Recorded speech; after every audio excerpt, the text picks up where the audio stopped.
Boker Tov les amis, shalom tout le monde. Boker Tov. Zat Hashem, une excellente journée, bonne préparation pour Pessah. Et Kashrut au Tzadik, Zat Hashem, c'est la meilleure préparation qui est.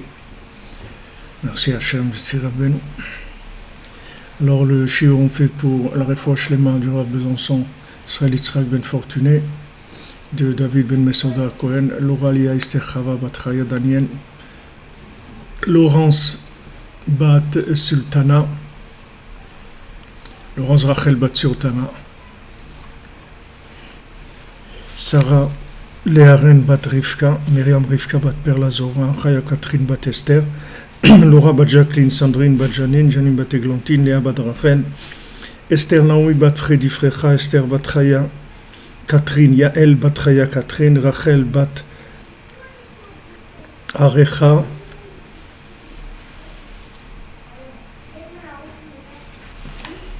Mircha Nechama Mirei bat Bachla Rachel Chaya Colette, Rouven ben Perla, Zivouk pour Lionel Moshe ben Perla Zora, Myriam Rivka bat Perla Zora, Sylvie bat Esther, Natzlacha pour Yitzhak ben Zora, la Tchouva pour Charles Bakouche, la Refoua pour Shirel bat Rachel, Irène bat Rachel, Léa bat Léa, Sali Amra ben Corinne Malka, Rebecca bat Esther Rachel, Eliezer Shimon Chai ben bat Sheva, Rebecca bat Yvette, Eden Léa bat Myriam, Ejder bat Fatma, Anna bat Aziza Selam, Stéphane Aaron ben Rivka, Yaakov ben Chassiba, David ben Léa, le bébé de Céline et Maléa, Benyahu ben Yosef Kaifa, Sarah bat Abraham, Serge Pinchat Saadoun, Myriam Chavouva bat Azuna, Shimon ben Dina, Myriam Julie bat Mishin Rachel, Laurent Avraham ben Perla Zora, Galit Dina bat Perla Zora, bat Sheva Chaya bat Myriam, Johanna Rivka, Sultana bat Piriam, Shalom ben Shilbia, Kochava bat Evelyn, Ava Esther Myriam bat Kochava, Myriam Chavouva bat Azuna, Noah Chaya bat Esther, Benjamin ben Nicole Ahuva, pour l'Ilun Nishmat de Jonathan Chaim Chamouz ben Gabriel,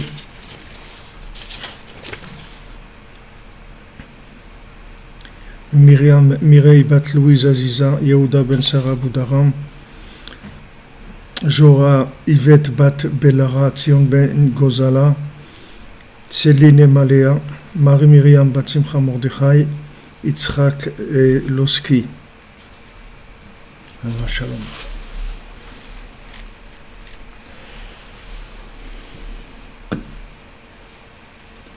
Merci les amis d'être là. Je sais qu'avant Pessah, c'est pas facile, tous les gens sont occupés. La Géoula, alors Hachem en avance.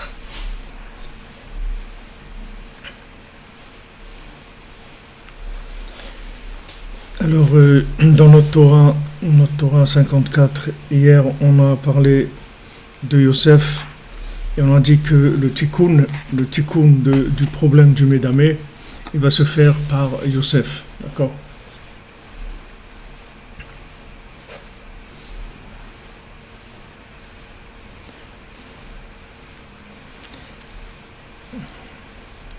Le tikkun, la réparation va se faire par Yosef. Prinat Asaf Elokim et Cherpati. Donc Rachel, elle a dit, Hachem, il a mis fin à ma honte. Sheu mamtik et hara, sheu prinat haraav, prinat asher lo tikru ot cherpat raav bagoim, et prinat Asaf ruach.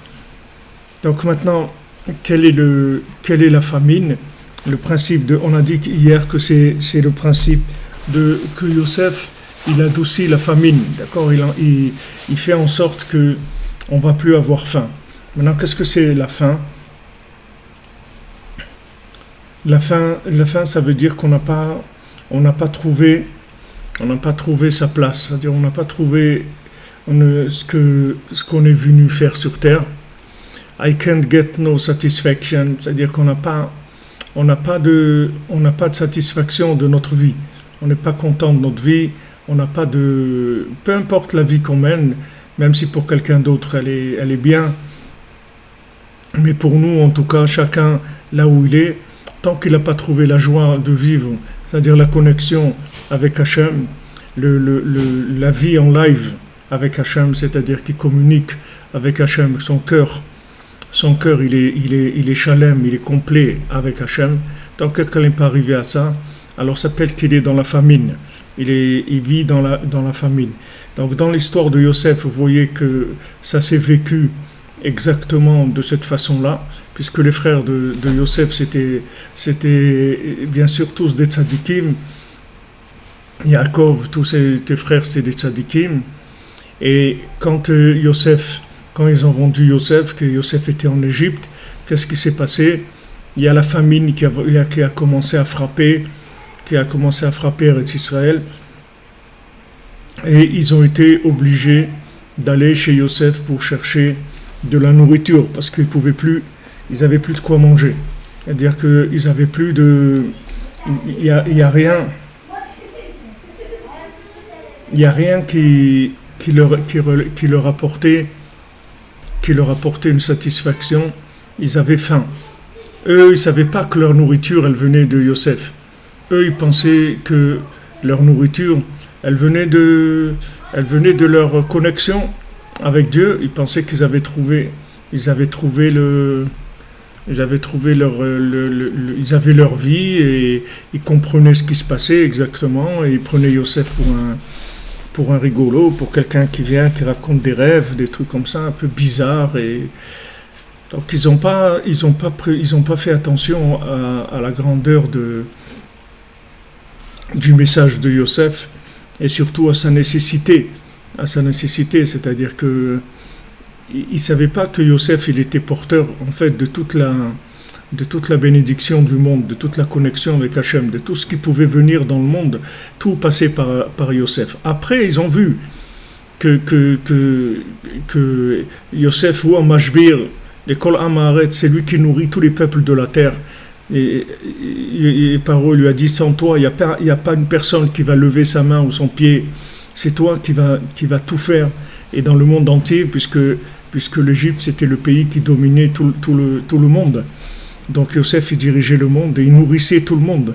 Il nourrissait tout le monde matériellement et spirituellement. C'est-à-dire qu'il mettait chacun à sa place, puisque quand il a commencé à redistribuer ce qu'ils avaient stocké pendant les 7 années d'abondance, quand il a commencé à redistribuer, il demandait aux gens de faire la circoncision, d'aller faire, de réparer l'alliance avec Hachem. C'était la condition. Celui qui venait chercher à manger, il fallait qu'il répare il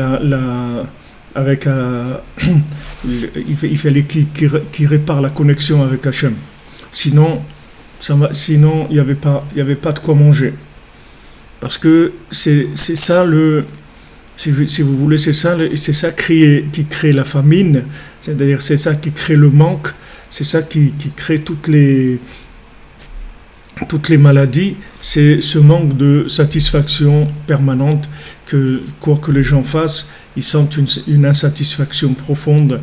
Même des gens qui sont dans la Torah, même des gens qui étudient, même des gens qui prient, comme on voit dans le conte du fils du Rav, dans l'un des contes que Rabbeinu racontait. Alors vous voyez, le fils du Rav, c'était un grand tzaddik, c'était un homme, un érudit en Torah. Tout le jour et la nuit, il passait que à servir Hachem, etc. Mais il sentait un manque. Alors son père, il essayait de le consoler avec des consolations des consolations de supermarché, c'est-à-dire il essayait de le consoler, il dit mais non, toi t'es très bien, tout va bien, t'inquiète pas, tout ira bien, ça va passer, etc. Mais ça passe pas du tout, parce que le jeune, il a un manque, et ce manque-là, il y a personne qui lui comble ce manque. Alors il parle avec des amis, et ses amis ils lui disent écoute, va voir le tzaddik. Alors il dit à son père, je vais aller chez le tzaddik. Alors son père il dit, mais laisse tomber, qu'est-ce que tu vas aller chez le tzaddik? Toi tu sais très bien étudier, pourquoi tu vas aller chez le tzaddik? Toi tu comprends tout, t'as une tête, non? Tu comprends les choses, qu'est-ce que tu vas aller faire chez cet homme-là? T'as rien à faire là-bas, etc. Il le décourage. Quand il voit qu'il n'arrive plus à le décourager parce qu'il insiste, il dit ok, on y va, mais s'il y a des problèmes, alors on arrête. Alors il y a eu des problèmes, il y a eu les cieux de la charrette qui s'est cassé. Il y a eu ils ont failli tomber dans la rivière. En fin de compte, ils ont rencontré quelqu'un qui les a découragés en parlant, soi-disant, de façon complètement désintéressée, qui leur a raconté qu'il venait de là-bas et qu'il a vu que ce tzaddik-là, il leur a fait du lachon hara sur le tzaddik. En fin de compte, ils sont rentrés chez eux. Ils n'ont pas été chez le tzaddik. Et dès qu'ils sont rentrés, ils sont morts. Il est mort, le fils. Il est mort parce que combien quelqu'un il va rester dans le manque, combien il va pouvoir vivre avec ce manque. Donc ce manque-là, il a fait que le fils, il est mort. Donc quand il a eu le père, ce choc-là, donc il a été chez le tzaddik, et le tzaddik lui a dit dommage pour ceux qui partent et qui sont perdus à jamais. Alors cette histoire-là, c'est une histoire que des Sipurim Asiyot, c'est-à-dire que bien sûr, c'est une histoire d'avant la création du monde et d'avant la Torah, ce qui inclut des millions et des milliards de situations dans le monde, mais c'est une histoire aussi vraie qui a eu lieu à l'époque de Rabbeinu, de Rabbi Nathan, puisque Rabbi Nathan lui-même était présent quand ce père-là est venu voir le Rabbeinu et il l'a vu comment il pleurait, et il pleurait de quoi? C'est qu'il empêchait d'aller chez le tzaddik. Empêcher d'aller chez le tzaddik, ça veut dire bien sûr empêcher d'aller chez Rabbi Nachman, mais ça veut dire aussi empêcher la personne d'aller vers le point de tzaddik qu'elle a en elle. Chacun il a un point de tzaddik, chacun il a un point en lui qui est extraordinaire, qui est merveilleux, qui dépasse tout entendement humain et qui est quelque chose qui va délivrer le monde. Chacun à son niveau, s'il trouve le point qui est son point positif, son point d'éternité, son point de connexion avec Hachem, ce point-là, il va délivrer le monde entier. Donc sachez que ce point-là, il va être attaqué par tout le monde pour essayer de décourager la personne et principalement d'essayer de le rendre triste, parce que si ce point-là, il vit pas, alors tout le reste, il n'y a pas de satisfaction. Même si une personne elle a de l'argent, elle a une réussite même sentimentale, ou une réussite artistique, ou une réussite dans ce que vous voulez, si la personne elle n'a pas trouvé la réalisation de ce point-là positif qui se trouve en elle, il n'y a pas de possibilité de ressentir une joie de vivre, une satisfaction dans la vie. Et il y a même des gens qui, hier je vous ai parlé de l'argent et tout, mais il y a des gens, même l'argent ça leur fait rien du tout. Il y a des gens, la plupart des gens on peut les acheter et avec l'argent leur faire oublier pourquoi ils sont venus sur terre. Mais il y a des gens que même l'argent ça les achète pas, c'est-à-dire qu'ils sont pas bien. Même s'ils ont de l'argent, même si on leur donne beaucoup d'argent, ça va pas changer, ils vont rester avec ce manque-là. Donc ce manque, c'est en fait le manque de connexion de l'individu, de son âme avec Hachem, c'est le manque de réalisation de son rêve intérieur, qui est pour l'instant un rêve, et après qui va se réaliser s'il a la chance de passer tous les obstacles qu'il va y avoir, parce qu'il va y avoir des obstacles et des centaines d'obstacles jusqu'à ce que la personne puisse se réaliser vraiment. C'est sûr qu'une fois qu'elle va se réaliser, qu'elle va trouver ce qu'elle est venue faire sur Terre, à ce moment-là, il n'y a plus personne qui veut l'arrêter, il n'y a plus de mauvais œil, il n'y a plus de problème. Mais tant que ce point-là, il n'est pas arrivé à prendre une forme, à se réaliser, au moins de façon partielle, mais déjà sûre, c'est-à-dire déjà installé, alors le mauvais œil, il est là tout le temps, en train d'essayer de désorienter la personne, de l'amener vers de la fausse nourriture spirituelle qui va ne faire qu'augmenter sa tristesse. Ça va ne faire qu'augmenter la tristesse de la personne, elle va être de plus en plus triste, c'est tout. Même qu'on lui dit, ouais, mais c'est super, regarde, mais pourquoi tu n'es pas content, regarde, tout est extraordinaire et tout. Il dit, je veux bien, c'est pas que je veux pas, je veux bien que, je suis d'accord que tout est extraordinaire, mais pour moi, c'est pas extraordinaire, j'arrive pas. C'est quelque chose qui ne me satisfait pas. Alors on dit, mais qu'est-ce que tu cherches? Il dit, pour l'instant, je ne sais pas. Mais je sais déjà que ça, c'est pas ça, parce que j'ai toujours faim. Donc si toujours faim, ça veut dire qu'il y a un problème. J'ai toujours faim, ça veut dire qu'il y a un problème. Il y a quelque chose qui va pas, c'est tout. Il dit, mais voilà, tu as mangé et tout, d'accord, j'ai mangé, mais j'ai toujours faim, donc ça veut dire que ce que je mange, ça ne me nourrit pas. Donc ça veut dire que c'est pas, pour l'instant, je n'ai pas trouvé.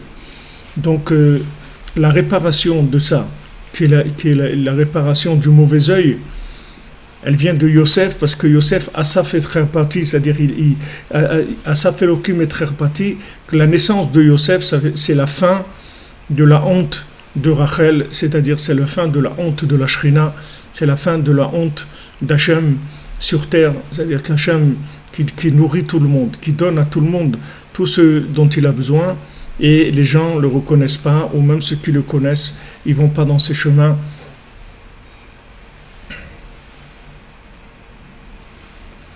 Ils ne vont pas dans ces chemins, c'est-à-dire chacun il est pris par des courants de droite ou de gauche qui l'emportent dans du mensonge organisé.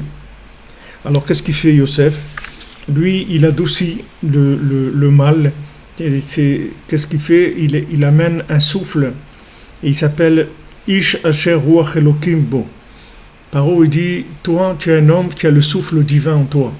Il reconnaît qu'il a le souffle divin, c'est-à-dire qu'il est calmé, il est capable de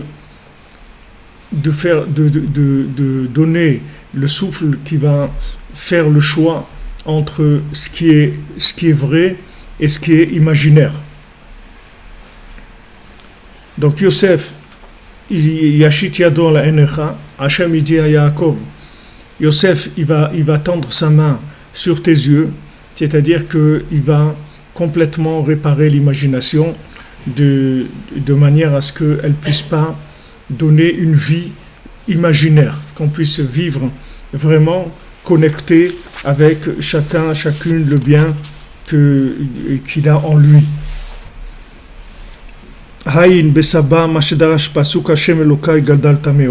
Donc il dit ici, regarde dans le Zohar, que ce qui est écrit sur le verset que Hashem Elokai Gadal Tameod, Hashem tu es mon Dieu, Gadal Tameod, c'est-à-dire qu'il y a ce qu'on avait vu au début de la Torah, qu'il y a le principe de la mémoire du monde futur de façon générale et de façon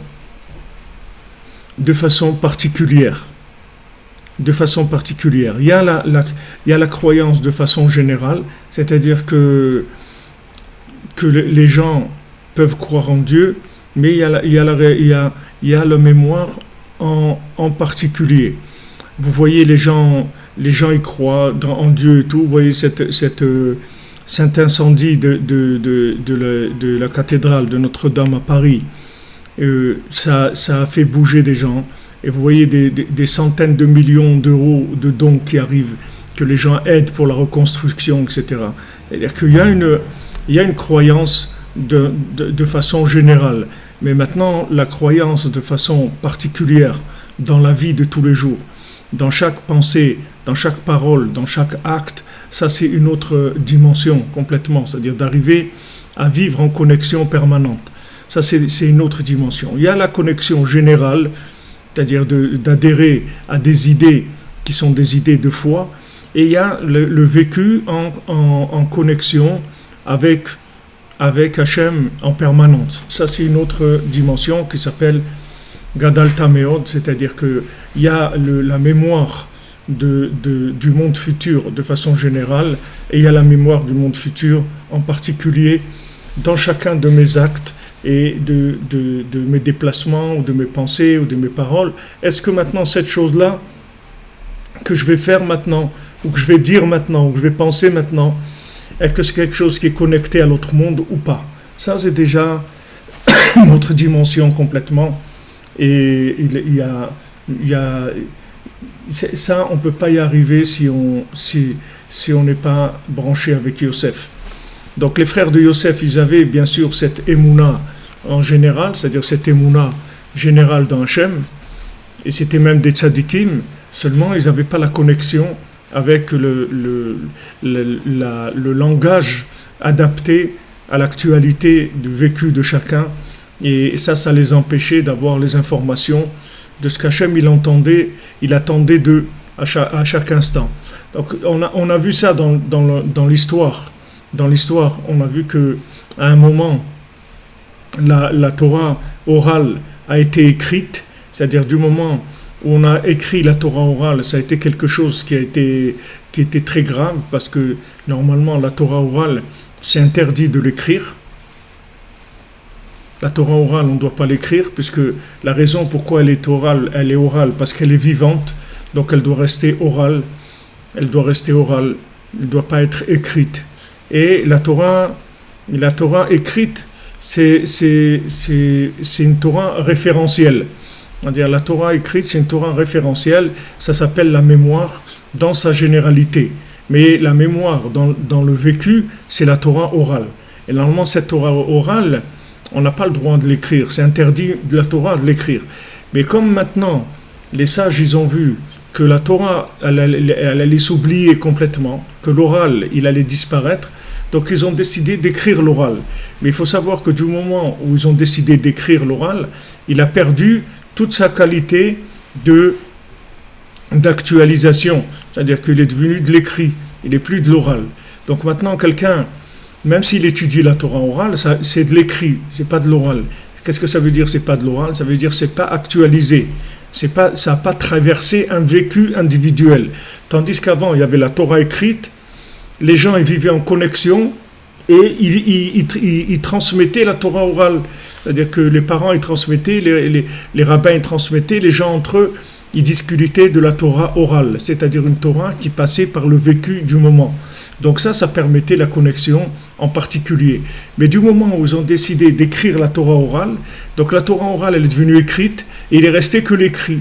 Et maintenant, l'oral, sauf qu'il peut, débrouille-toi, c'est tout. Fais ce que tu peux, c'est tout. Va puiser dans l'écrit ce que tu veux. Et là, c'est la fête.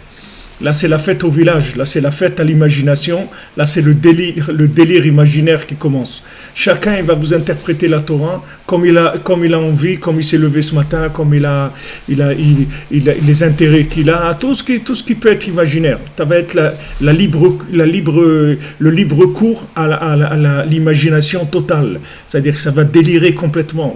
Ça va partir complètement dans l'imaginaire. Complètement. Parce que maintenant, la référence, les gens ils vous amènent des références de l'écrit tout le temps.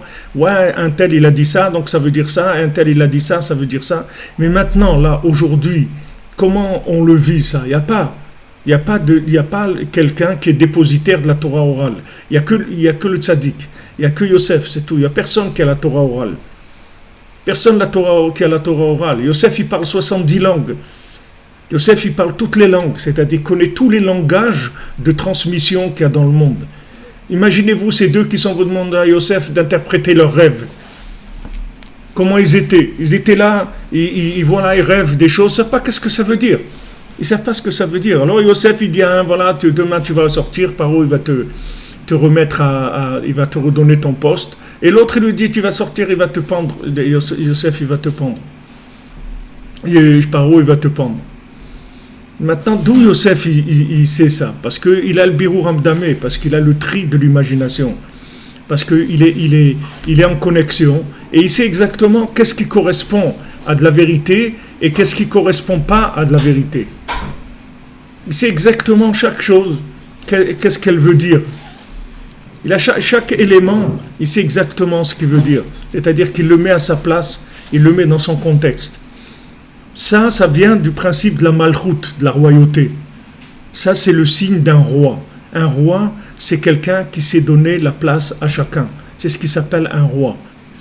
Dans les Sipurei Masiot, dans le conte du Ben Melech et Ben Shifra, du fils du roi et du fils de la servante. Vous voyez que maintenant, le fils du roi, il est à la recherche de son identité, il cherche sa place, parce qu'en lui, il sent qu'il est un roi. Mais dans la réalité, dans le vécu, il vit comme un fils de servante. Il est considéré comme un fils de servante par la société, par l'establishment. Donc maintenant, le bonhomme, il faut qu'il se trouve. Et pour se trouver, c'est difficile, parce qu'il passe par beaucoup d'injustice, par beaucoup d'incompréhension. Beaucoup d'incompréhension, d'injustice. Il n'est pas traité comme il le faut. Donc il est pas bien du tout dans sa peau. Il se sent vraiment pas bien dans sa peau. Léa bat Rachel, Rachel bat Léa. Ok, il se sent pas bien dans sa peau. Il est pas bien. Donc à un moment, il décide, il dit bon, alors qu'est-ce que je vais faire? Je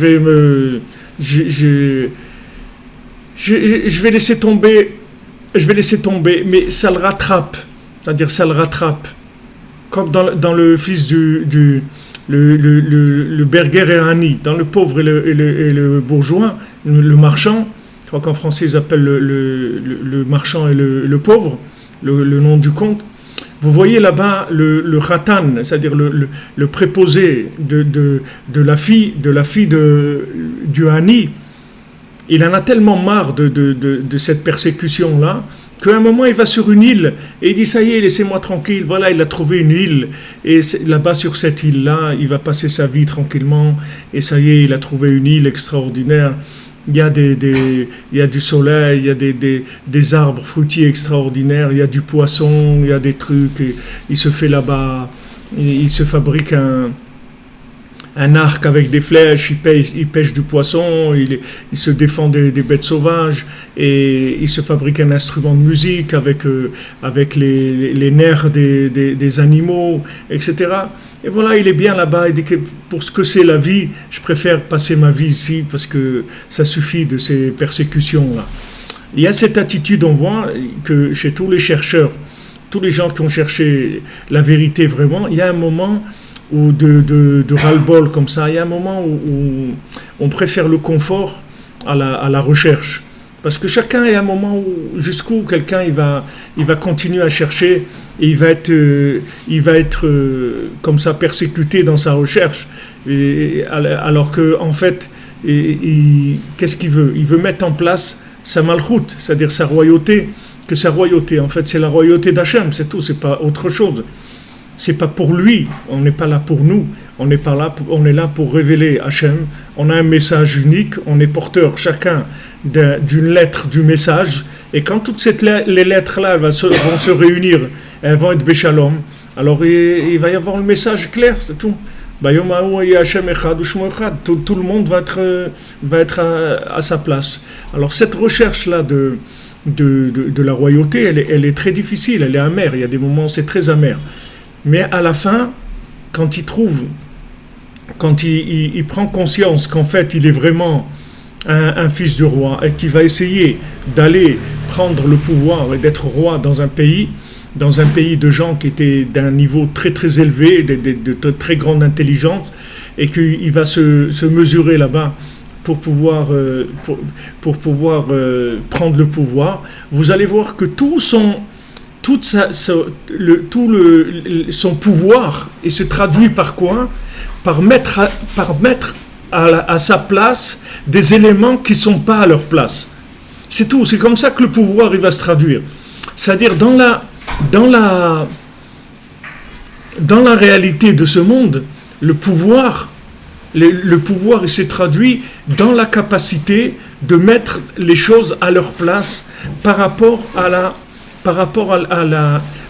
l'organisation mondiale de la révélation de la parole d'Hachem. Donc tant que quelqu'un il n'a pas fait il s'est pas trouvé, la conséquence du fait qu'il s'est pas trouvé, ça veut dire qu'il va y avoir des choses qui vont pas être à leur place. Comme on voit Rachel, elle est mevakal banéa. Pourquoi Rachel elle pleure sur ses enfants? Pourquoi Léa elle pleure pas sur ses enfants? Pourquoi c'est Rachel qui pleure sur ses enfants? Parce que Rachel elle a donné Yosef, c'est-à-dire Rachel, elle sait exactement chaque chose où elle doit être. Rachel mevakal banéa, Rabbeinu dit dans la Torah Bereshit Léné Kol Israël, la Torah 67 dans l'Écoutez Moharan, Rabbeinu dit Rachel mevakal banéa she'enam al mekomam, ils sont pas à leur place. C'est ça le Médamé. Médamé, Paro, il donne un travail d'un homme à une femme, le travail d'une femme à un homme. Il met quelqu'un, un homme, il aura une femme il aura un homme. Un homme, il se marie avec un homme, une femme, elle se marie avec une femme. Et quelqu'un, il vit avec un chien. Chacun, il le déphase de sa nature. complètement. Donc cette personne-là, c'est sûr que son message, jamais elle va le sortir. Du moment où maintenant, elle n'est pas à sa place, c'est impossible que son message sorte. Son message, il ne va pas sortir. Et si son message ne sort pas, il va nous manquer quelque chose. À toute l'humanité, il va nous manquer quelque chose. Parce que sa part de message, elle nous est indispensable. La part, c'est-à-dire sa note de musique à lui qui va amener dans cette symphonie extraordinaire, on en a absolument besoin parce que sinon on ne va pas comprendre le message. On ne va pas savoir ce qui se passe. Donc quand la Torah, Moshe Rabbeinu, quand il a donné la Torah et que malgré qu'il met la Torah dans le monde, vous voyez que c'est la Torah de Moshe et des gens qui sont autour de lui, mais les autres ils sont inconscients de ce qui est en train de se passer. Ils savent pas. Vous voyez dans la paracha de la semaine dernière, il dit Vaïdaber Hashem el Moshe vel Aaron les morts, Bichnastem el Haaretz. Hashem il parle à Moshe et Aaron, il dit quand vous allez rentrer dans la terre d'Israël, vous allez faire ça et ça. Il s'adresse qu'à Moshe et Aaron, c'est tout. Il parle pas aux autres. Il parle à Moshe et Aaron, c'est tout. Les autres, de quoi il va leur parler? Ils ne savent même pas les règles du jeu, de quoi il va parler. Quand vous êtes en train de jouer à un jeu, il y a quelqu'un il vient, il dit « Ouais, mais pousse mets cette carte-là, ou mets cette truc. Tu ne sais même pas comment on joue, de quoi tu parles. » Donc il s'adresse à Moshe et Aaron, c'est tout. Il s'adresse à Moshe, il ne s'adresse pas aux autres. Après, Moshe, il fait ce qu'il peut avec le message d'Hachem.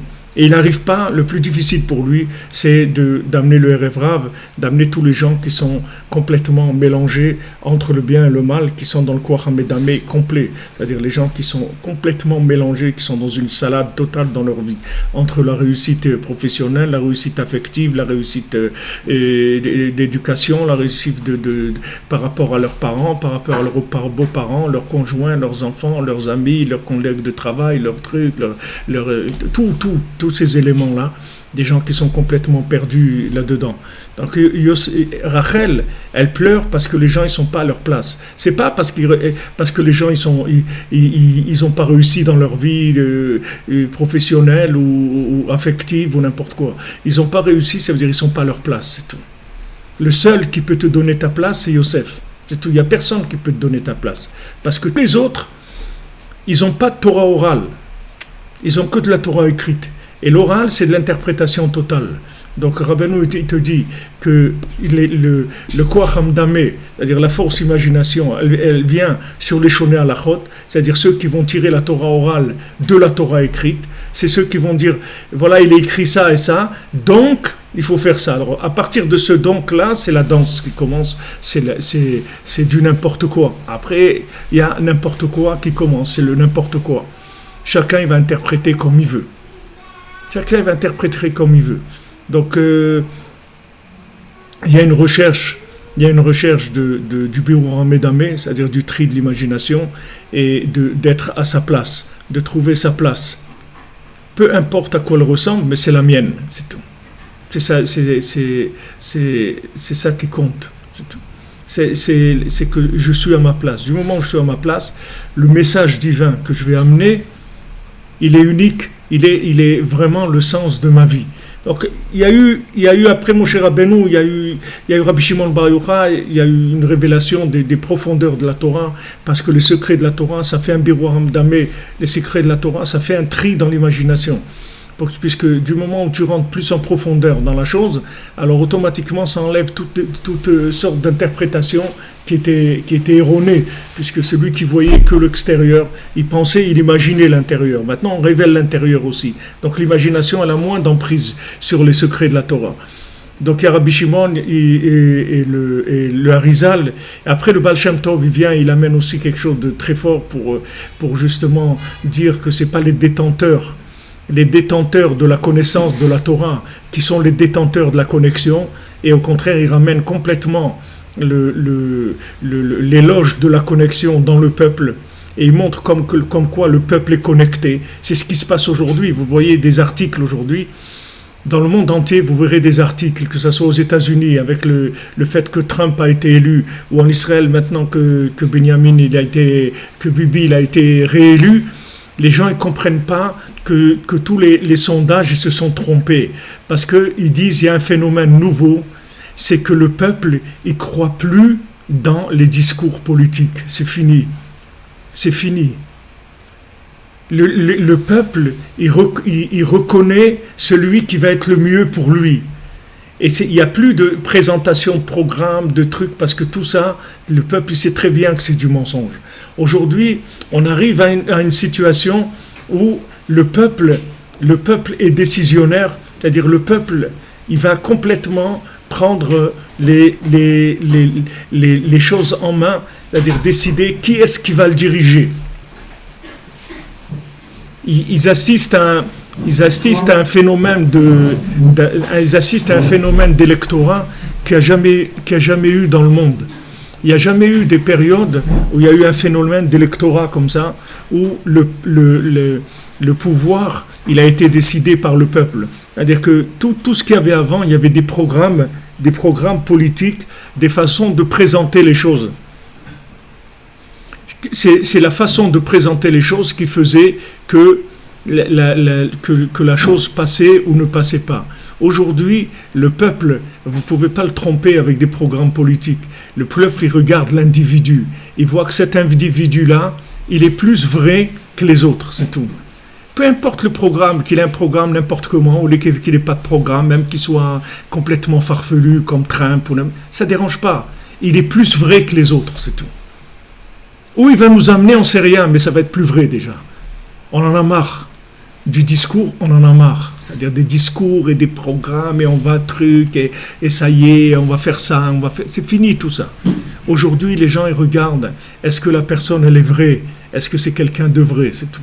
Le peuple, il décide ça. Donc tous les sondages, que ça a été aux États-Unis ou maintenant en Israël, ils se sont tous trompés parce que ils ont fait du sondage d'après des règles qu'ils avaient d'avant. Et les règles d'avant, voilà, celui-là, il a présenté un programme comme ça, on a fait une étude par rapport à certaines personnes, etc. Et résultat des courses, ils se sont trompés dans leur sondage. Pourquoi ils se sont trompés dans leur sondage? Parce qu'aujourd'hui, on avance vers un tri de l'imagination, c'est-à-dire que bien qu'on se trouve dans la 50e porte, dans cette 50e porte-là, il y a du vrai et du faux. Et aujourd'hui, les gens, ils commencent à en avoir marre du faux, c'est tout. Aujourd'hui, on regarde la personne, c'est tout. On ne veut plus regarder son programme qui nous promette monts et merveilles. Avec son programme, ça ne nous intéresse plus. On veut l'individu. Cet individu tient la route, il est correct.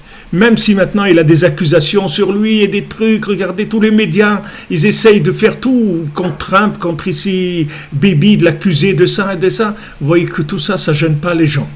Ça ne les gêne pas, parce qu'ils voient l'individu, ils voient que cet individu, il a quelque chose, il sait où il va, il a des valeurs, ces valeurs-là, elles intéressent le peuple. Le reste, ils voient des gens qui jouent, qui font du n'importe quoi. Donc il y a aujourd'hui une conscience comme ça de la vérité qui est beaucoup plus forte que ce qu'il y avait avant. Et donc ça fait un tri dans l'imagination.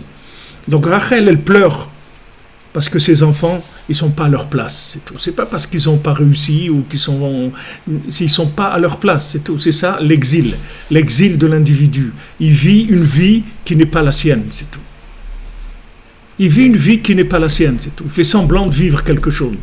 Et vous savez, faire semblant, on s'habitue à faire semblant. C'est pas quelqu'un qui fait semblant de vivre, il peut faire semblant de vivre toute sa vie. Et il s'habitue à faire semblant de vivre. Mais maintenant, quelle est ma vraie vie? Ça, il n'y a que Yosef qui va te dire. Yosef, il va prendre ton rêve, il va nettoyer dedans. Ce qui est complètement imaginaire. Et même ce qui est vrai, il va te le traduire dans ce qui est actuel. Comment actuellement tu vas vivre justement ce que tu es? Comment tu vas le vivre aujourd'hui? Comment tu vas vivre cette chose-là aujourd'hui? Donc, du moment où ils ont, comme je vous ai dit avant, du moment où ils ont écrit la Torah orale, ils ont enlevé complètement le côté vivant de la Torah. C'est-à-dire le côté vivant qu'il y avait dans la Torah, c'est qu'il n'y avait pas de Torah orale qui s'écrivait. La Torah orale, il fallait la vivre, c'est tout. Ça ne s'écrivait pas. Ça ne s'écrivait pas. On n'avait pas le droit d'écrire la Torah orale. C'était interdit. mina Torah. La Torah elle-même, elle interdit. Maintenant, ils ont vu, la Gemara, elle dit dans Brachot, et la sot lachem, efiru Torah techa. Alors ils ont vu que maintenant il faut faire pour Hachem, sinon ça va s'oublier. Alors au moins, on va placer l'oral en référence écrite. Et après, on verra bien ce qui passera. Comme on dit, Inch'Allah, on verra qu'est-ce qu'il y aura. Mais on va écrire la Torah orale. Du moment où on a écrit la Torah orale, les gens, ils étaient plus concernés par la Torah. Il fallait faire une recherche personnelle, une adaptation. Alors que quand il y a la Torah orale, tu n'as pas besoin de cette recherche, parce que la Torah, elle est vivante. La Torah, elle est vivante. La connexion avec Dieu, elle est vivante. L'interprétation des messages d'Hachem, elle est évidente. Il n'y a pas toutes ces histoires-là de commencer à... Celui-là, il dit ça, l'autre, il dit ça, l'autre... Parce que la Torah était orale. C'était le vécu. C'était du vécu. C'était pas de la théorie. C'était du vécu. Les gens, ils vivaient la Torah. Les gens, ils ne parlaient pas de la Torah. Ils n'enseignaient pas des choses écrites. Les gens, ils vivaient. L'écrit, c'était du référentiel, c'est tout. Mais le principal, c'est l'oral. C'est pas l'écrit. L'écrit, il te dit pas une chose, comment elle est. La Torah, elle ne te dit pas comment on fait des tefilines. Elle te dit, il faut que tu mettes les tefilines, c'est tout. Les tefilines, il faut que tu le mettes sur ton bras et sur ta tête, c'est tout. Qu'est-ce que c'est des tefilines? J'en sais rien. Débrouille-toi avec la Torah orale. La Torah orale, elle va te dire ce que c'est des tefilines. Alors imagine-toi, regarde la différence qu'il y a entre comment tu peux imaginer une paire de tefilines en lisant dans la Torah. Tu ne peux pas imaginer ça. Si tu n'as pas une Torah orale, jamais tu sauras comment on fait des tefilines. Jamais. Ni comment on les fait, ni comment on les met, ni rien du tout. Tu ne sauras jamais ça. Alors maintenant, toute la Torah, elle est comme ça. C'est-à-dire que le rapport que les gens ils ont avec la Torah aujourd'hui, c'est un rapport avec de la Torah écrite. Il n'y a pas de Torah orale. C'est-à-dire que du moment où quelqu'un, il n'arrive pas chez Yosef, il n'a pas de traduction de la Torah écrite en oral. Donc il ne sait pas ce qu'il faut faire de sa vie, c'est tout. Donc il fait n'importe quoi, c'est tout. Il fait ce qui lui chante, ce qu'il a envie, ce qu'il est, n'importe quoi. Il interprète, chacun interprète. Ah non, moi je pense comme ça, moi je pense pas comme ça, moi je pense qu'il faut faire ça, moi je pense qu'il faut faire l'autre. Quelqu'un il veut monter en Israël, il lui dit qu'il faut lui dire c'est bien, il lui dire c'est pas bien. Alors qu'est-ce que je vais écouter? J'en sais rien. Peut-être celui-là il a raison, peut-être l'autre il a raison, peut-être c'est comme ça qu'il faut faire, ou il faut habiter en Israël, peut-être il faut habiter à côté du Kotel, peut-être qu'il faut habiter à Tel Aviv, peut-être qu'il va habiter... C'est rien, où est-ce que je dois aller? Qu'est-ce que je dois faire? C'est sûr qu'il y a une seule chose qui est pour moi, il n'y en a pas deux. Il y a une seule chose qui est pour moi, il n'y a pas deux choses. Qui est-ce qui va me dire ça? Il n'y a pas. Il y a Yosef. Tu vas chez Yosef, tu lui demandes, voilà, interprète-moi ma vie. Je ne sais pas quoi faire. Je ne sais pas quoi faire. Voilà, je ne sais pas. Ça. Quels sont mes critères de choix? Ils sont imaginaires, je ne sais pas. Les rêves, Yosef, il leur interprète les rêves à tous. Un paro, il le voit, il dit, mais toi, tu es un homme qui a le souffle divin en toi. Tu as le souffle divin en toi. C'est-à-dire que tu sais brancher les gens, les connecter avec la réalité divine. Et tu vas mettre la personne à sa place, c'est tout. Yosef, il met les gens à leur place. Il leur dit, voilà, toi, tu vas te mettre là. C'est ça ta place. Des fois, c'est difficile parce que la personne s'est habituée à vivre une autre façon de vivre. Non, pas grave, mais elle est à sa place. Ça y est, maintenant, on n'a plus qu'à avancer, c'est tout.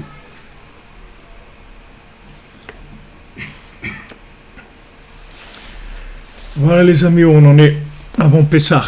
Donc maintenant on a besoin de Pessah, on a besoin de sortir d'Égypte. Alors pour sortir d'Égypte, qui est l'endroit de Paro, qui est le corps du Médamé, qui est la force d'imagination, on va devoir faire le Korban Pessah et faire attention au Hametz. Faire attention au Hametz, c'est-à-dire ne pas utiliser du tout notre réflexion et notre logique, parce qu'elle est complètement Hametz, c'est-à-dire c'est complètement... Le Hametz, c'est la pâte qui gonfle avec l'air de ce monde, donc c'est la force d'imagination qui est très forte. Et d'un autre côté, on doit Pessah, c'est-à-dire on doit avoir une bouche qui parle, c'est-à-dire on doit réparer la communication avec Hachem. Comme Rabbeinu il a dit, qu'est-ce que c'est de la matzah shmura? c'est de la matzah avec Shmirat Abrit. C'est ça, matzah Shmura. Les gens, ils vont l'acheter d'un matzah Shmura à 500 shekels le kilo, à 700 shekels le kilo. La matzah Shmura, c'est pas de la matzah ni à 300 shekels, ni à 700 shekels. C'est de la matzah avec de la connexion avec Hachem. Parce que s'il n'y a pas de connexion avec Hachem, ta matzah, c'est un morceau de contreplaqué. Il n'y a rien du tout dedans. De toute façon, elle n'est pas connectée. Alors tu peux manger toutes les matzot que tu veux du monde, les meilleures, faites à la main, et avec sans l'air de dehors, enfermé dans un truc, dans un sas de ce que tu veux, sort tout ce que tu veux. Si ta matzah, elle n'est pas branchée, tu manges un morceau de polystyrène, c'est tout, il n'y a rien du tout, il ne va rien se passer du tout. C'est-à-dire la matzah, il faut qu'elle soit, Rabbeinu dit matzah shmura, c'est matzah avec shmirat abrit, c'est ce qui s'appelle la matzah shmura. C'est de la matzah avec de la connexion. Comme Rabbi Nathan, il dit à Rav Nachman Tuchiner, quand Rav Nachman Tuchiner il construit la soukha, alors il dit après à Rabbi Nathan, quand il rentre le soir dans la soukha, il dit à Rabbi Nathan, ouais, quel goût on ressent dans la soukha quand on a travaillé toute la journée pour construire la soukha. Et Rabbi Nathan, il dit, tu sais pas quel goût on ressent dans la soukha, quand on a pleuré toute la journée et qu'on a demandé à Hachem, s'il te fait, fais-moi goûter le goût de la soukha. C'est autre chose complètement. Quelqu'un qui s'est levé à Chatzot, qui a fait des doutes, qui s'est préparé dans la prière, qui a été au kotel, qui a été là où il peut pour essayer de brancher un petit peu le chag, de le brancher un petit peu. Rabbi Nathan, il n'avait pas de quoi faire Pessah, et il y a quelqu'un, la veille de Pessah, un de ses élèves qui habitait dans un village à côté, il a pensé à Rabbi Nathan, il lui a amené tout ce qu'il fallait pour la fête. La viande, les matzot, et les légumes, tout ce qu'il fallait, le vin. Alors, il raconte comment il était Rabbi Nathan, que toute sa famille, elle était affolée. Imaginez-vous, le matin de Pessah, ils n'ont rien pour faire la fête, rien. Ni les matzot, ni le vin, ni rien, ni de la viande, rien du tout, ils n'ont rien. Et Rabbi Nathan, il est tranquille, il n'a pas de problème dans sa tête. Et toute sa famille, elle est complètement affolée. Comment on fait? Alors après, ça arrive, tout arrive. Baruch Hashem, il reçoit tout. Alors tout le monde est content, ouais, on a tout. Alors Rabbi Nathan, il leur dit, il y a la matzah, il y a la viande, il y a le vin, il y a les légumes, il y a tout. Baruch Hashem, on a bien nettoyé la maison et tout. Mais Pessah, lui, où il est? Où il est Pessah? C'est quoi Pessah? C'est quoi Pessah? Comme disait Rav Chaikin à la Shalom, il disait Pessah, c'est pas le gras double. Hein? Pessah, c'est pas le gras double. Il criait comme ça, il nous disait à la yeshiva. C'est pas le gras double, parce qu'il y avait des histoires en France avec la cacheroute, il y avait trop de gras double par rapport aux animaux qu'ils avaient abattus, donc ils allaient acheter du gras double un peu à droite, à gauche, les bouchers pour satisfaire les demandes qu'il y avait. Alors Rav Chaikin disait Pessah, c'est pas le gras double, c'est pas ça Pessah. Donc Pessah, le mot Pessah, ça veut dire c'est une bouche qui parle. C'est ça ce que ça veut dire en hébreu. Pessah, une bouche qui parle. Donc c'est la libération de la communication. Et c'est que la communication qui va nous permettre de pouvoir trouver notre place. Donc Yosef, il parle 70 langues. Il va t'apprendre à parler ton langage avec Hachem. Il va t'apprendre comment c'est la prière. Qu'est-ce que c'est la prière? Comment on prie, comment on dialogue avec Hachem et comment on rentre en contact avec Hachem de façon permanente, c'est-à-dire vivre avec Hachem, accepter ses appels. À chaque fois qu'il nous fait des appels, des allusions, on comprend les allusions, on comprend les appels, et c'est comme ça que chacun et chacune va trouver sa place, Bezat Hachem. Alors Rabbeinu dit, Veze prinat ezkera neginati balayla im levavi asicha veichapez ruchi. Donc ici, Rabbeinu rapporte ce pasouk-là dans Tehillim. Ezkera neginati balayla. Je vais me souvenir de mon chant, de ma chanson, de ma mélodie la nuit. Im levavi asicha. Je vais parler avec mon cœur. Veichapez ruchi. Et je vais chercher mon souffle. Donc encore une fois, Rabbeinu, vous voyez, il va rentrer toute sa saga, toute la saga de la Torah. Il va la rentrer dans ces mots-là. Et comme on peut déjà voir, Ezkera neginati balayla. C'est-à-dire, on va voir que dans l'obscurité, je vais me souvenir de ma mélodie. La mélodie, c'est la mélodie de chacun, c'est sa note de musique, c'est sa joie de connexion avec Hachem personnel. Ezkera, c'est-à-dire je vais rentrer dans le zikaron, dans la mémoire, quand je vais être dans la nuit, c'est-à-dire que je vais être dans l'obscurité, je vais me connecter avec la mémoire de ce qui correspond à ma propre identité. Combien de gens ils ont vécu des choses, et après un moment il s'est passé quelque chose dans leur vie, et ce qui a réveillé leur mémoire, ils ont décidé de changer de vie, de faire autre chose, soit de faire tchouva, soit de monter en Israël, soit de faire quelque chose d'autre de leur vie complètement, de changer. Pourquoi? Parce qu'il y a un moment où la mémoire de l'âme, elle se réveille. Si quelqu'un il a le mérite, s'il n'a pas le mérite, il peut rester dans l'oubli toute sa vie. Mais s'il a le mérite, il y a un moment où la mémoire de son âme, elle se réveille, et à ce moment-là, il n'y a personne qui va l'arrêter, il n'y a aucun mauvais œil sur lui, il n'y a plus rien qui va l'empêcher de faire ce qu'il a à faire. Donc ça, c'est le zikaron, c'est ce que Paro il a attaqué, puisque Paro il a dit de tuer tous les zachar. Zachar, c'est la chose zikaron, c'est celui qui se souvient, c'est celui qui a la mémoire de l'autre monde. Donc Paro il disait de le tuer, et maintenant la refoua, c'est ezkera neginati balayla, c'est-à-dire je me lève la nuit, je me lève à Chatzot, 6 heures après la tombée des étoiles, et là-bas je vais chercher ma mélodie, puisqu'à ce moment-là, à Chatzot, il y a le vent du nord qui souffle dans le violon de David. En fait, je ne sais pas si c'est une harpe, on dit une harpe ou un violon, mais d'après ce que Rabbeinu dit ici, je ne sais pas la harpe si elle a pas de caisse de résonance, la harpe, non? En dessous, il n'y a pas, parce que Rabbeinu ici il parle d'un instrument avec une, il y a une caisse ici de résonance, parce qu'il y a un souffle, donc ça a l'air d'être plus un violon qu'une harpe. À moins que ce soit un instrument qui ressemble à harpe, mais avec une petite caisse de résonance, que ça rentre dans une caisse, parce que il faut que ça soit un souffle qui rentre dans la caisse et qui ressorte avec le tri dans la mélodie. Donc David, au moment de Chatzot, il y a le vent du nord qui vient, qui souffle dans le violon de David et qui va jouer le chant messianique. Le chant messianique. Ce chant messianique, c'est quoi? C'est la note de musique de chacun, de toute personne qui est sur terre. Son âme, c'est une note de musique. Et quand il va entendre ce chant-là, il va trouver à quoi correspond sa note de musique à lui. Il va se reconnaître par rapport à sa note de musique. Donc il va parler avec son cœur. C'est-à-dire qu'il va mettre tout son cœur dans ses paroles. Ce qui l'empêchait de mettre son cœur dans ses paroles, c'est que ce qu'il racontait, c'était un discours social, un discours pour plaire aux autres, un discours pour être gentil par rapport aux autres, un discours qui était toujours par rapport aux autres. Maintenant, il va parler, il va parler avec son cœur, c'est-à-dire il va dire le discours de son cœur. Il ne va pas avoir peur de dire le discours de ce qu'il est. Voilà, son discours, c'est ça. Il ne va pas avoir peur de le dire. Donc avec ça, il va chercher son souffle à lui, c'est-à-dire le souffle qui va lui permettre de faire le tri dans sa vie, de certaines choses les prendre et de certaines choses les laisser. Voilà exactement, M. Brown, ce que vous dites. C'est-à-dire c'est la lumière qui jaillit dans l'obscurité, c'est-à-dire je commence à voir clair dans ma vie. Je commence à voir clair dans ma vie, c'est-à-dire je commence à savoir ce que je veux faire sur Terre.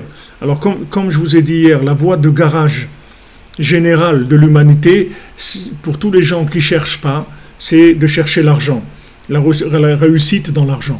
Celui qui cherche la réussite dans l'argent, c'est pour avoir un pouvoir, mais c'est un pouvoir qui n'est pas personnalisé. C'est pas son pouvoir à lui, c'est le pouvoir que lui a donné l'argent. Mais c'est pas son pouvoir à lui. Parce que même quand il a de l'argent, c'est pas ça qui va lui faire trouver ce qu'il est venu faire dans sa vie. Parce que l'argent, c'est un moyen, c'est pas une finalité. Donc même quelqu'un qui a beaucoup de moyens, c'est pas pour ça qu'il va avoir du pouvoir de réaliser sa vie. La vie, elle peut pas se fabriquer avec de l'argent. On peut pas fabriquer la vie avec de l'argent. On a besoin d'argent pour vivre, mais on peut pas vivre pour l'argent. Parce que l'argent, même si on a un pouvoir, ok, tu as le pouvoir maintenant, alors qu'est-ce que tu fais? Eh bien, je sais pas quoi faire. Je sais pas quoi faire. Imaginez-vous, voilà, Steve Jobs, à la fin de sa vie, il dit, voilà, j'ai raté ma vie. Pourtant, j'ai beaucoup d'argent. Mais c'est pas ça la vie. C'est pas ça la vie. La vie, c'est pas ça. La vie, c'est pas d'avoir du pouvoir. C'est pas ça la vie. C'est pas le pouvoir de l'argent. C'est le pouvoir de mon âme, de ce que j'ai à l'intérieur, de faire sortir ce pouvoir-là. Alors vous avez les grands exemples qu'il y a dans l'âme Israël, comme Yosef, tous les grands incompris qu'il y a eu dans le monde, qui ont amené leur pouvoir, qui ont fait traverser à leur pouvoir beaucoup d'épreuves.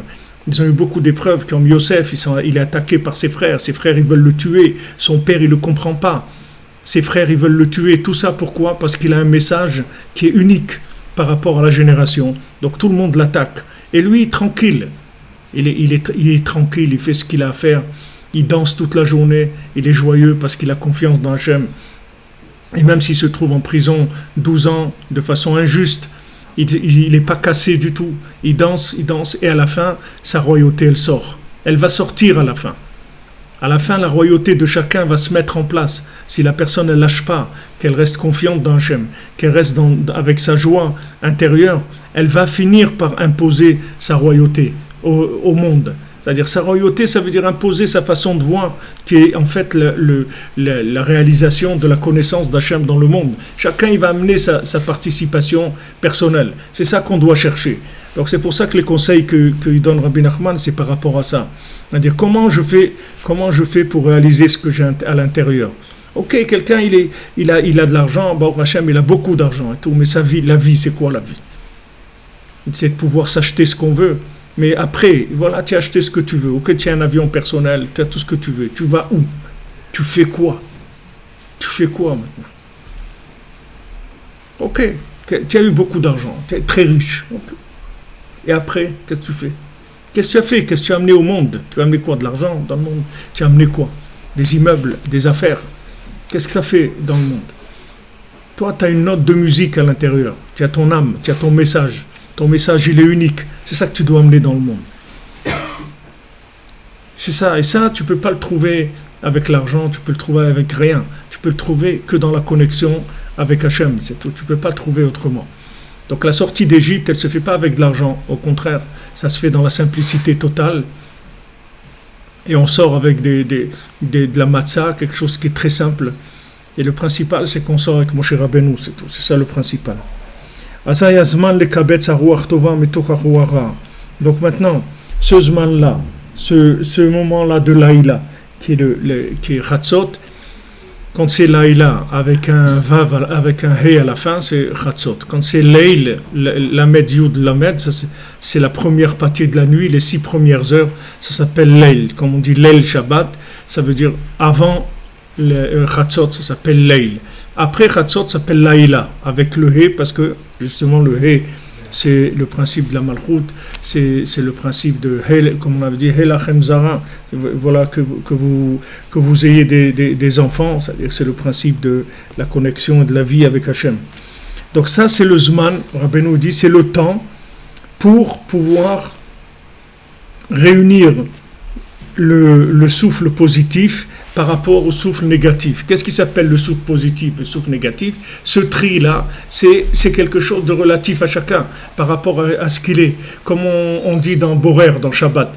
Maintenant, tu n'as pas le droit de trier dans Shabbat entre ce qui est bien et ce qui est pas bien, entre ce qui est positif et négatif, entre ce que tu aimes et ce que tu aimes pas. En fait, même entre de la nourriture, que toutes les nourritures elles sont mangeables, du moment où toi tu veux manger ça et tu veux pas manger l'autre, alors l'autre c'est considéré comme quelque chose, un déchet, bien que c'est de la nourriture. Mais le fait que maintenant toi tu as décidé de manger cette chose-là, de pas manger cette chose-là, donc tu peux pas enlever cette chose-là. Même si maintenant dans ton assiette il y a un œuf et une tomate, maintenant tu veux pas manger la tomate, mais tu peux pas pousser la tomate, parce que la tomate elle est considérée comme un déchet. C'est pas un déchet, pour quelqu'un d'autre c'est très bon, mais toi maintenant tu veux pas manger la tomate. Donc par rapport à toi, ça s'appelle un déchet, pas par rapport à quelqu'un d'autre. Donc le tri entre le souffle qui est positif et négatif, c'est pas quelque chose qui est absolu, c'est quelque chose qui est relatif, qui est donné à chacun. Chacun ce qu'il a en lui, il y a personne qui peut comprendre ce qu'il a en lui. Il n'y a personne qui peut comprendre le souffle qui l'anime. Il n'y a personne qui sait ça. Alors comment on va trouver cette chose-là, puisqu'on on est socialement dans un monde où il n'y a que des échanges des uns par rapport aux autres toute la journée. Comment on va faire? Il y a ce moment-là au milieu de la nuit, on est tranquille, où il n'y a pas d'interférence de quoi que ce soit de l'extérieur. Et à ce moment-là, on se connecte avec tous les tzadikim, avec la shrina, avec tout, et notre souffle de vie, il reprend complètement de l'énergie. C'est le moment pour se connecter avec la vérité qui est en soi. C'est le moment. C'est-à-dire que c'est à ce moment-là le principal du temps de la Hitbodedut. Il y a la Hitbodedut elle-même, que Rabbeinu dit Hitbodedut ma'ala eliona gdola min hakol, que la Hitbodedut c'est la chose la plus grande qui est, c'est-à-dire le dialogue avec Hachem. Mais il y a le temps pour le dialogue avec Hachem qui est le temps le meilleur. Donc le meilleur temps pour dialoguer avec Hachem, ce sont ces 2 heures-là qui sont entre la 6e heure et la 8e heure après la sortie des étoiles. L'Hitboded beno le ben kono, de s'isoler entre soi-même et son créateur, ou le faresh sichato le fnei Hashem idbar, et de s'expliquer devant Hashem, de discuter devant Hashem, et de parler sa sikha à lui, de dire à Hashem ce qu'il a envie de lui dire par rapport à ce qu'il ressent lui-même, par rapport à ce qu'il est en train de vivre. La suachim levavo, de parler avec son cœur, ou le chapes à ruach tova, c'est-à-dire il va parler avec son cœur, il va chercher le souffle positif, c'est-à-dire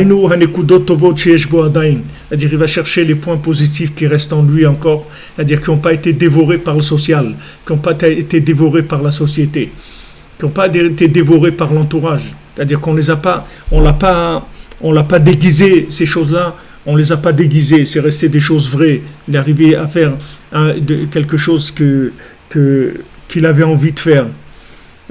Il y a des histoires comme ça de gens, d'artistes comme ça, que la journée ils travaillaient, ils faisaient ce qu'ils avaient à faire par rapport à la société, dans leur travail, etc. Et la nuit, c'est là où ils faisaient leur activité personnelle. C'est-à-dire ils faisaient soit c'était des ébénistes, soit des peintres, soit des écrivains, soit des chercheurs en chimie ou n'importe quoi. Ils faisaient ça la nuit parce qu'il y a personne qui les aidait dans ce sens-là. Et s'ils avaient dit aux gens, voilà, j'ai envie d'écrire un livre, alors tous ces gens ils seraient mis à se moquer de lui. Ils disaient, toi tu vas écrire un livre, mais toi qui tu es pour écrire un livre? Et lui il a envie d'écrire un livre, c'est tout. David Amelech, il a écrit le Teilim, c'était son livre. Il est resté interdit 400 ans par les rabbanim. Ils ont interdit le Teilim 4 siècles. 4 siècles, c'est interdit d'imprimer le Teilim. Ils ont dit, c'est un livre, il ne faut pas l'imprimer, c'est interdit de lire le Teilim. Après 4 siècles, ils ont dit, le Teilim. Ça leur a mis 4 siècles à comprendre qu'est-ce qu'il a écrit David Amelech. Ça, c'était les rabbanim de l'époque, ne parlons pas le peuple, que les gens ne savaient même pas que ça existait. Mais ces gens-là, ils ont été persécutés parce qu'ils devaient amener des grandes choses dans le monde, alors ils ont été persécutés. Alors, il y a des gens que vous voyez que toute leur vie, ils l'ont construite la nuit. Là, la journée, ils avaient l'apparence de quelqu'un qui fonctionne dans la société. Et la nuit, ils faisaient ce qu'ils avaient à faire de personnel. C'est-à-dire, c'est là où ils se mettaient à leur travail personnel. Alors, cette Nekuda de la Hitbodedut la nuit, c'est pour nous permettre à chacune, d'arriver à ce en quoi on doit arriver. Shimon, derrière là, il y a... Derrière là, il y a un petit sac bleu comme ça. Prends-le, c'est pour toi. Derrière là, sur la table. Au milieu de la nuit, il n'y a pas d'interférence, il n'y a pas d'onde, il n'y a pas d'onde sociale, il n'y a pas d'onde de rapport binaire avec le monde, il n'y a pas d'onde du regard d'autrui. Il n'y a que Hachem, c'est tout. Donc au milieu de la nuit, c'est là où je vais construire ma nekuda de lien avec Hachem. C'est au milieu de la nuit. Et dès que je vais trouver les points positifs qu'il y a en moi, les varera mitocharuara, c'est-à-dire que maintenant ces points positifs, je vais les faire le birour, c'est-à-dire je vais les débarrasser du souffle négatif. Le souffle négatif, c'est tout ce qui va de l'extérieur, tout ce qui va vouloir m'amener vers ce que les gens ils veulent, vers ce que la société elle veut, vers ce que le monde il veut, etc. Mais moi j'ai ma vie à moi, j'ai ce que je suis venu faire. Ça, il n'y a personne qui peut le vivre à ma place. C'est Zeprinat Nigun Hanal, que ça c'est le chant en question, que grâce à ce chant-là, on va pouvoir garder la mémoire. Que grâce à ça, il va pouvoir se rappeler de son but final, ultime, qui est le monde futur, ולחשוב תלמיד על סופו ולדבקה מחשבתה בעלמא בעתה. Tamid, et tout le temps avoir pensé à la finalité des choses, amener les choses toujours à leur finalité. Comme on dit, Ezeu chacham haroe et anolad. Qu'est-ce que c'est un chacham? C'est que celui qui sait qu'est-ce qui va naître de ça, où ça va me mener. Pas maintenant la chose comme elle est en apparence, mais où elle va cette chose-là. Chez Kolze ou Prinat Zikaron, que tout ça c'est le principe de la mémoire. Donc ça, on va arrêter là parce que je veux le reprendre. C'est des choses qui sont trop importantes. Donc ça, Bezrat Hashem, on reprendra ça. On va continuer demain. Et demain à midi, Bezrat Hashem. Et voilà, qu'on ait le srout chacune de trouver chacun les points positifs qu'il y a en nous, d'y croire, de les développer, de les amener à là où on doit les amener. Même si maintenant il peut y avoir de la controverse, il faut pas faire attention à la controverse, il faut avancer, c'est tout, Bezrat Hashem.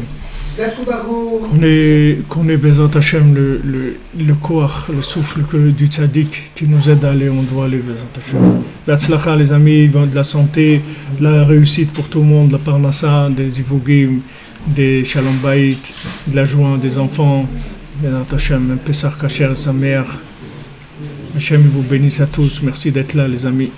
Merci de votre présence dans notre communauté virtuelle, mais combien réelle.